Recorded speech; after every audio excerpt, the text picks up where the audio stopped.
हाँ, आज इस वीडियो में हम लॉस ऑफ एक्सपोनेंट्स को पढ़ेंगे। देखेंगे कि एक्सपोनेंट्स के लॉस को हम कैसे पढ़ के और क्वेश्चंस को इजीली सॉल्व कर सकते हैं। ठीक है, तो सबसे पहला हमारा जो है वो क्या है, ए की पावर एम ए की पावर एन। मतलब क्या है, यहाँ पर इन दोनों के बीच में कोई साइन नहीं, इट मीन्स यहाँ पर मल्टीप्लीकेशन है। तो ए जो है हमारा बेस वैल्यू को डिनोट करता है और एम और एन जो है वो इनकी पावर्स है। तो पहला क्या है, जहां पर हमारा बेस सेम है अगर और पावर्स इनकी डिफरेंट है और दोनों नंबर्स आपस में मल्टीप्लाई में है, तो जब भी मल्टीप्लाई में होते हैं तो इनका जो बेस है उसको कॉमन ले लेते हैं और पावर्स प्लस हो जाती हैं। तो फॉर्मूला बन गया ए की पावर एम प्लस एन। जैसे कि एग्जाम्पल से देख लेते हैं इसको, 2 की पावर 3 और 2 की पावर 5। यहाँ पर हमारा बेस क्या है 2, जो कि हमने कॉमन ले लिया, और पावर्स हम क्या कर देंगे प्लस, तो ये हो जाएगा 2 की पावर 8। ठीक है, इसी की तरह एक और एग्जाम्पल, 2 की पावर 2/3 और 2 की पावर 1/5। तो यहाँ पर भी इनका बेस सेम है, तो हम क्या करेंगे, पावर्स को प्लस कर देंगे। अब प्लस करने के लिए सबसे पहले हम इसका एलसीएम लेना होगा। 2 की पावर ये 15 आ गया, 3 5 ज़ा 5 2 ज़ा 10 और 5 3 ज़ा 3 1 ज़ा 3, तो क्या आ जाएगा 2 की पावर 13/15 इसका आंसर हो गया। ठीक है, तो ये हमारा फर्स्ट था। सेकेंड लॉ है हमारा ए की power M whole power N. मतलब एक बेस पर अगर कितनी भी होल पावर्स लगी हों तो वो पावर्स आपस में सारी मल्टीप्लाई हो जाती है, चाहे 2 हो चाहे 4 हो, कितनी भी। तो इसका फॉर्मूला क्या, ए की पावर एम एन। इसको एक एग्जाम्पल से देख लेंगे, 2 की पावर 5 होल पावर 3। तो ये क्या हो जाएगा, 2 की पावर 5 इंटू 3 यानी 2 की पावर 15। उसी तरीके से अगर पावर नेगेटिव है तब भी हमारा सेम ही लॉ एप्लीकेबल होगा, इंटू -1, इस तरीके से। नेक्स्ट हमारा है थर्ड लॉ, ए और बी की पावर होल एन। मतलब क्या है, यहाँ पर हमारे पास अब दो बेसिस हैं, ए डिफरेंट है बी डिफरेंट है और उन पर कंबाइंड पावर एन है।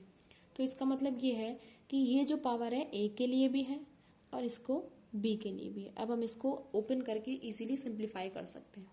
ठीक है, तो इस तरीके से हम यहाँ पर क्वेश्चंस को कर सकते हैं। ठीक है, जैसे कि अब हम यहाँ पर लेते हैं अगर 1/2 और 8 की पावर 1/2, ये किस फॉर्म में है, इस फॉर्म में है कि a हमारा 7 है और 8 हमारा b है और n क्या है 1/2। तो हम इसको कैसे लिख सकते हैं, 7 8 ज़ा 56, मल्टीप्लाई हो गए दोनों और उनकी होल पावर 1/2। ठीक है, इस तरीके से। नेक्स्ट है हमारा a अपॉन b की होल पावर n, यानी अब दोनों नंबर्स अपॉन में है और दोनों के लिए पावर क्या है n। तो हम इसको कैसे लिखेंगे, a की पावर n अपॉन b की पावर n। मतलब ये जो पावर है a के लिए भी है और b के लिए भी है। जैसे 4/5 की होल पावर 2, तो ये हो गया 4 की पावर 2 और 5 की पावर 2। नेक्स्ट है हमारा a की पावर m अपॉन a की पावर n। ठीक है, अभी हमने देखा था फर्स्ट में a की पावर m मल्टीप्लाई में थी a की पावर n। तो जब मल्टीप्लाई में बेसिस होते हैं और पावर डिफरेंट होती है, ठीक है, तो कॉमन बेस लेकर हम पावर्स को प्लस कर देते हैं। अब यहाँ पे इसको ऑपोजिट है कि वो डिवीजन में है, बेस सेम है और पावर्स डिफरेंट है, तो हम इनको क्या कर देंगे, सब्ट्रैक्ट कर देंगे। तो इसका फॉर्मूला बन जाएगा ए की पावर m माइनस एन। ठीक है, अगर हम इसका एग्जाम्पल देखें तो क्या बनेगा, 11 की पावर 1/2 को डिवाइड कर रहे हैं अगर हम 11 की पावर 1/4 से। ठीक है, तो क्या आ जाएगा, 11 कॉमन आ जाएगा, 1/2 माइनस 1/4। जब इसका एलसीएम लेंगे तो आंसर क्या आएगा, 11 की पावर 1/4। ठीक है, इस तरीके से हम इसको इजीली सॉल्व कर सकते हैं।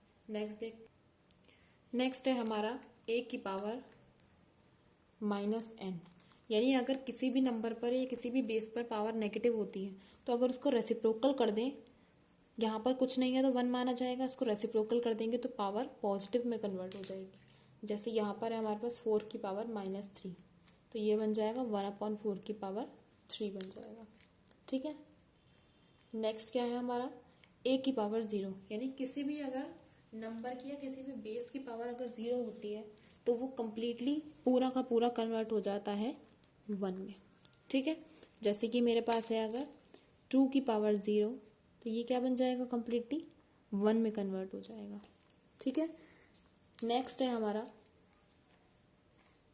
रूट ए।